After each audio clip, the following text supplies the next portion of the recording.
Creemos que decidimos conscientemente todo lo que decidimos, que pensamos, elegimos y después actuamos. Pero la realidad es que muchas de las cosas que hacemos, sentimos y repetimos se ponen en marcha incluso mucho antes de que aparezca el pensamiento. En este video voy a mostrarte cómo funciona tu propia mente para que puedas administrarla a favor de lo que realmente querés para tu vida.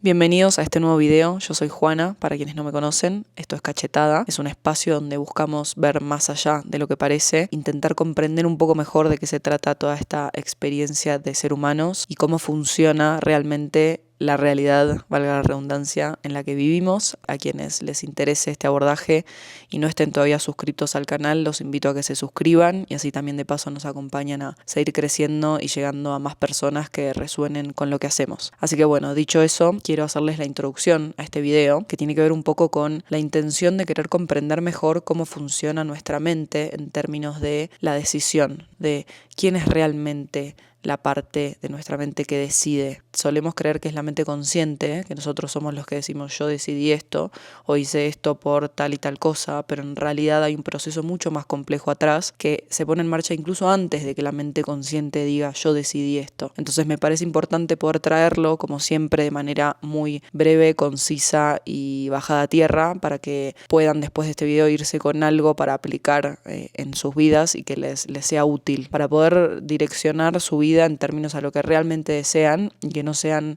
arrastrados por un procesamiento que no entienden bien cómo funciona o ni siquiera el hecho de que está ahí. Entonces, en primera instancia voy a empezar desglosando lo que es la mente consciente, que todos probablemente ya entendemos o vagamente comprendemos, para después pasar a lo que es la mente subconsciente y cómo funcionan en su correlación. Así que dicho eso, los veo en el bloque número 1, que es de la mente consciente.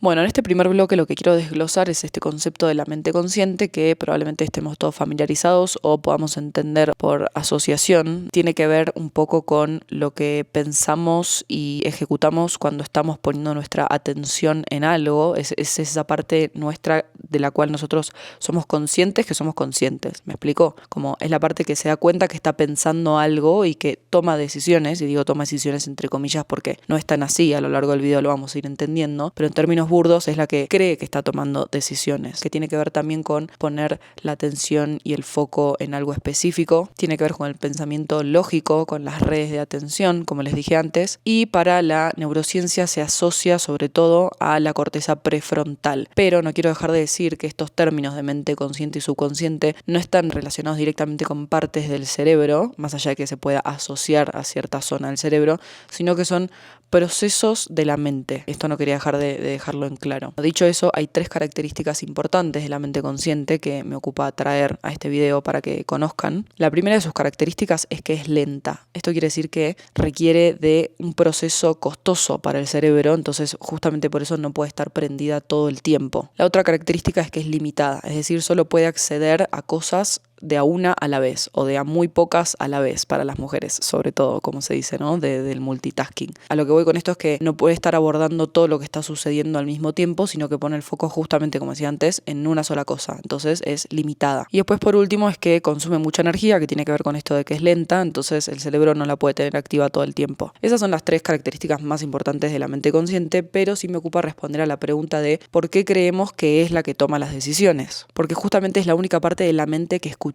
de manera lineal, es la que nos trae los pensamientos, la que cree que toma las decisiones, la que se relaciona con el yo. ¿Cuál sería su función realmente si no es la toma de decisiones? Su función tiene que ver más con evaluar lo que ya pasó, justificar una decisión, corregir si es necesario y frenar o administrar impulsos en algunos casos, pero no es la que toma las decisiones. Así que con este puntapié voy a pasar al bloque número 2, que es sobre la mente subconsciente.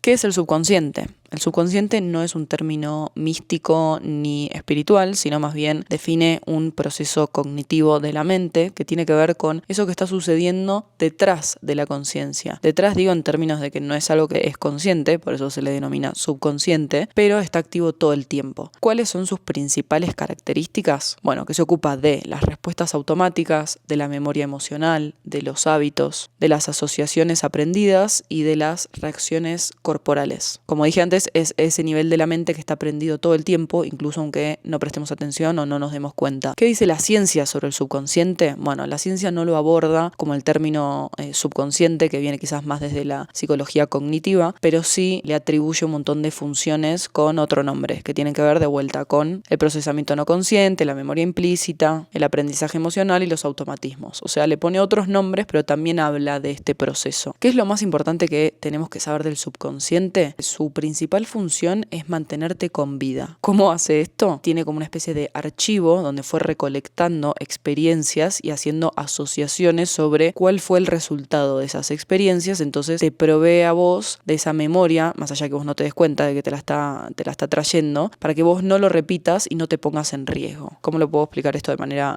más concisa? Básicamente quiere evitarte peligro, que te sientas siempre en pertenencia, o sea, que siempre pertenezcas a un grupo, porque el grupo de alguna manera te provee de la supervivencia. Te quiere mantener siempre en espacios conocidos para que no corras riesgos de que sucedan cosas que no puedes anticipar, y por ende te quiere reducir también la incertidumbre justamente por lo mismo. Entonces a mí hay una frase que me gusta mucho del subconsciente, que es: el subconsciente te quiere mantener con vida y en ese afán te la arruina. ¿Cómo se forma el subconsciente? El subconsciente se forma principalmente a través de experiencias tempranas, es decir, en la niñez, situaciones de alta carga emocional y por repetición. No guarda los hechos en términos de memoria cognitiva, sino que los archiva en términos de la experiencia emocional que tuvieron. Por eso, incluso aunque algo que hoy no sea amenazante, si en ese momento lo fue, hoy va a entender como que también lo es. ¿Por qué? Porque justamente no guarda las memorias de manera lineal, sino como una configuración de cómo sucedió esa experiencia y cuál fue el resultado. Bueno, en términos sencillos, eso fue un poco la explicación general de lo que es el subconsciente, cómo funciona, cómo opera. A mí lo que me ocupa ahora es poder desglosar cómo funciona en términos de cómo podemos administrarlo conociéndolo a nuestro favor, que es lo que voy a abordar en el próximo bloque.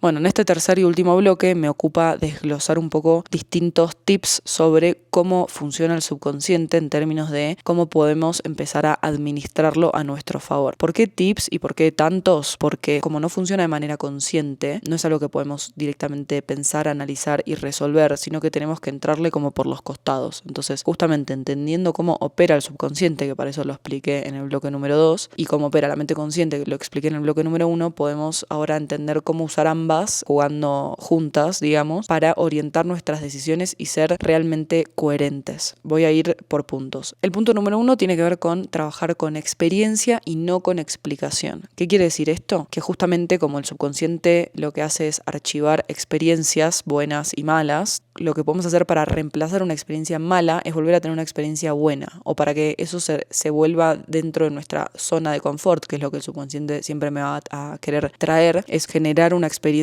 positiva con respecto a eso. Por ejemplo, y voy a poner ejemplos de primario para que se entienda, porque sé que es un tema complejo. Un niño, vos le explicás que si se mete a la pileta no se va a ahogar y que está todo bien y que vos estás ahí, que no le va a pasar nada, le va a dar miedo igual y probablemente no quiera hacerlo. Ahora, si vos lo agarrás, lo acompañás y le generás una experiencia positiva de eso, lo va a entender perfectamente. ¿Por qué? Porque con la experiencia pudo justificar que eso no es una experiencia amenazante y generar justamente un recuerdo positivo. Ese es el primer abordaje. El segundo tiene que ver con usar lenguaje simbólico. Esto a lo que voy es que el subconsciente, como no entiende las cosas de manera lineal, las entiende a través de gestos, imágenes, símbolos. Por eso es importante brindarle al subconsciente el lenguaje simbólico de la experiencia. Un ejemplo, de vuelta con el niño, podría ser que vos le digas al niño: escúchame, si estás enojado o lo que fuera, o te sentís de tal o cual forma, ¿por qué no agarras la mochila, ponemos toda esa emoción ahí, la apoyás en el piso un rato y ahora nos ocupamos de esto que tenemos tenemos que hacer y después la vamos a buscar. Eso es simbólico. Vos no le estás explicando al niño por qué se siente así o cómo debería sentirse o tratando de justificarlo su emoción, sino que le haces como una especie de acto simbólico que su subconsciente puede entender. El tercer tip es que es importante trabajar al subconsciente en relación y no en sociedad, porque como nos quiere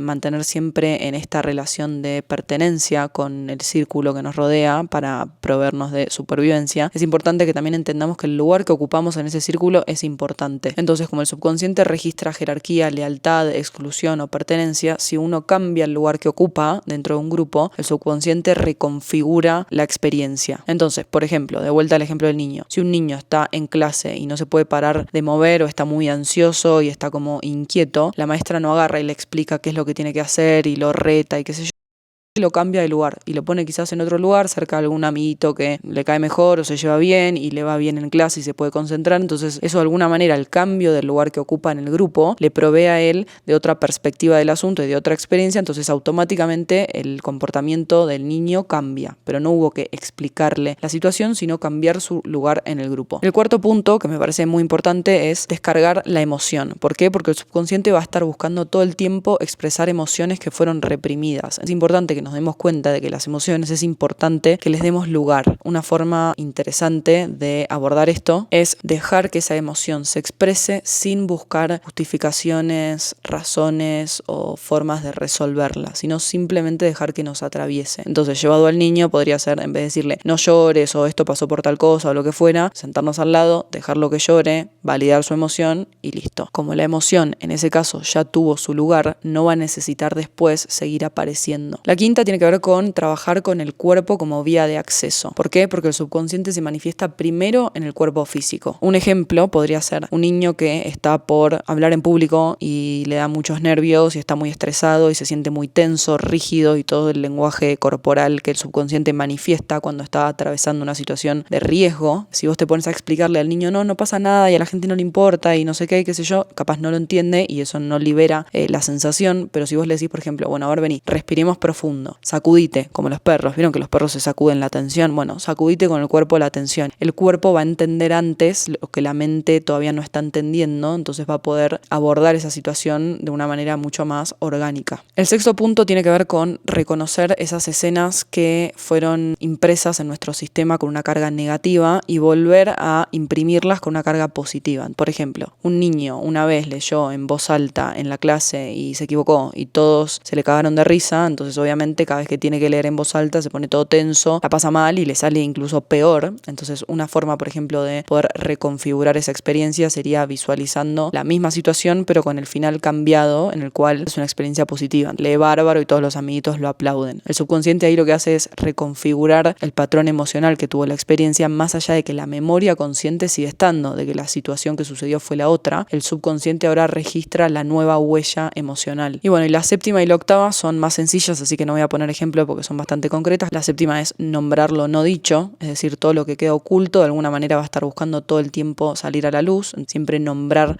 las situaciones, las cosas, las personas, las emociones y todo lo que sucede hace que se le dé lugar y reconocimiento, entonces eso no busca aparecernos por otros lados. Y la octava y última tiene que ver con aceptar que el efecto del subconsciente no es inmediato. No funciona como la mente consciente, que cuando entendiste algo, ok, listo, es como un segundo que lo entendiste. El subconsciente tiene un proceso un poco más lento en términos de que vos puedas después ver resultados, pero te vas a dar cuenta que hay resultados cuando se te presenten situaciones que antes te generaban ciertas emociones o sensaciones y que ahora ese patrón cambió. Finalizada la recapitulación de los tips para administrar el subconsciente, quiero hacer un cierre diciendo que es importante entender esto porque si nosotros comprendemos cómo funciona nuestro sistema, podemos justamente orientarlo a nuestro favor. Si nosotros nos quedamos con que todo lo que decidimos en nuestra vida tiene que ver solamente con el hecho de la mente consciente que dice yo lo decidí así, que encima después te busca todas las excusas y justificaciones para que vos realmente creas que eso fue así, quedamos con una perspectiva muy corta de decisión y de coherencia en términos de lo que realmente queremos con lo que después hacemos. Entonces, este video va con la intención de poder hacer de algún modo consciente al subconsciente y entendiendo su funcionamiento, usarlo a nuestro favor. ¿Por qué? Porque justamente desde ese lugar tenemos más soberanía sobre todo nuestro procesamiento y por ende sobre nuestras decisiones y nos corremos de ese lugar donde creemos que decidimos pero pero en realidad estamos actuando de manera reaccionaria y priorizando solamente la supervivencia. Así que bueno, dicho eso, no quiero dejar de aclarar que esto no es para someter o dominar al subconsciente, sino para administrarlo mejor y, como dije al principio, que jueguen juntos con la mente consciente y poder dirigir nuestra vida hacia el lugar que queremos. Eso fue un poco el video de hoy, espero que les haya gustado. De vuelta los invito a que se suscriban al canal y nos vemos en el próximo. Les mando un beso enorme y gracias por acompañarme nuevamente a quienes hayan llegado hasta acá. Un beso.